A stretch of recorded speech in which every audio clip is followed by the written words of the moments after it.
সকাল তখন 10টা। তখনই জ্যোতিনগর অরবিন্দ পল্লীতে ঘটে গেল এক ভয়াবহ দুর্ঘটনা। পুড়ে ছাই হয়ে গেল 4 থেকে 5টি ঘর। ভস্মীভূত ঘরের মধ্যে সমস্ত রাখা জিনিসপত্র এবং শেষ সম্বলটুকু যে টাকাটুকু ছিল সেটাও পুড়ে ছাই হয়ে গেল। সাথে সাথে পাড়ার কিছু লোক এগিয়ে এসে যত সম্ভব চেষ্টা করেছে জল দিয়ে আগুনটা নেভানোর। তার মধ্যেই 4টি ঘর পুড়ে পুরো ভস্মীভূত হয়ে গেল। ঘটনাস্থলে পৌঁছেছে নিউ টাউন থানার পুলিশ এবং দমকলের 3টি ইঞ্জিন। কারণটা এখনো জানতে পারিনি আমি। 4টে ঘর পড়েছে এই মাত্র জেনেছি। একটা নাম জানতে পেরেছি উষা হালদার। না, আহত তেমন হয়নি, এমনি মোটামুটি আমাদের আগুনটা আয়ত্তে আনা গিয়েছে। লোকাল ছেলেরা খুব খেটেছে, দমকল এসে গিয়েছে। ক্ষতিপূরণ এমএলএকে জানাচ্ছে, এমএলএ আসছেন, কিছুক্ষণের মধ্যে চলে আসবেন। আমরা দাঁড়িয়ে আছি, এমএলএ অপেক্ষা আছি।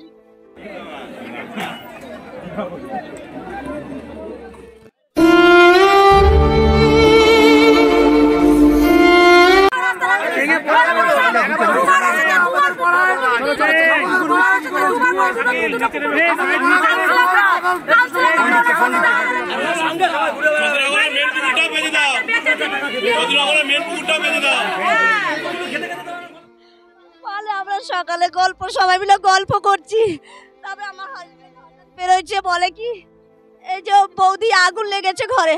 আমি কোথা দেখি ধপ করে এই ঘরে আগুন দিয়ে ধোঁয়া বেরোচ্ছে, ধপ করে ধোঁয়া বেরোচ্ছে। আমি কি হলো, আমি আমার ভাইয়ের ছেলেকে বের করছি, বের হয়ে যা বাবা, আমার বাবা করে দিলটা আসি দিয়ে আমার পুরো জেনে হয়ে গেছে।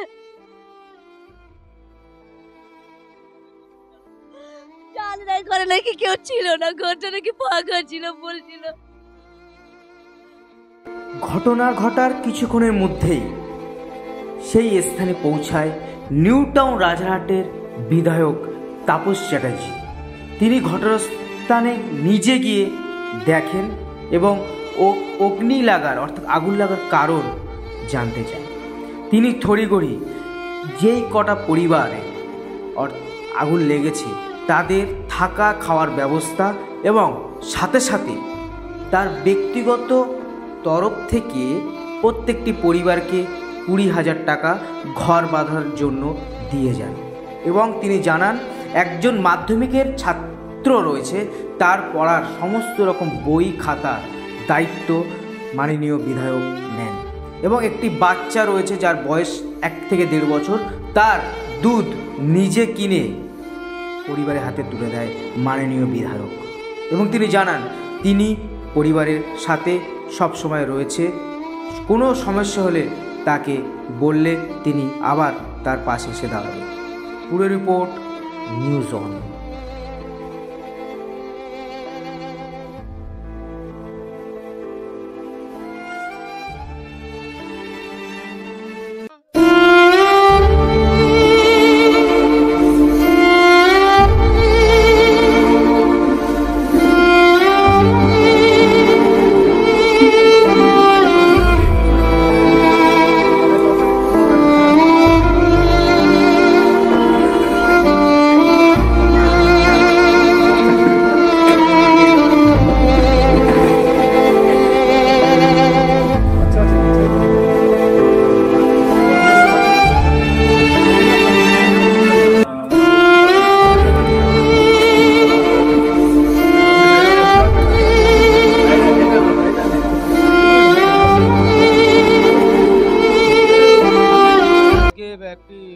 সকালবেলা একটি দুঃখজনক ঘটনা ঘটে, আগুন লেগে যায়, কয়েকটি ঘর ভস্মীভূত হয়ে যায়। আপনি তখন আসলেন, এসে কি দেখলেন? ভস্মীভূত হয়ে গেছে। আমাদের কাউন্সিলর বলেছেন, তাপস বলে আমাদের এখানে এরা খবর দেয়। ফায়ার ব্রিগেড আমরা পাঠাই, মাস্টারমশাই ফোন করেন, থানাও আসে, কন্ট্রোল করেন। গরিব এলাকা, 6টি ঘরই 5টি ঘরই 6টি ঘরই ভস্মীভূত হয়েছে এবং একটি পার্সিয়ালি হয়েছে। প্রত্যেককে আমার পক্ষ থেকে 20,000 টাকা আমি কাউন্সিলরকে রেখে প্রত্যেককে হাতে দিলাম। এছাড়া আমার পক্ষ থেকে যেরকম এসছে মশারি, কম্বল, তারপেলিন সবটা দিলাম। কিছু কম থাকলে পরে পাঠিয়ে দেবো। বাচ্চার দুধ, মাধ্যমিক পরীক্ষার্থী বই পড়েছে ইত্যাদি সবটা আমি আমার পক্ষ থেকে প্রদান করব।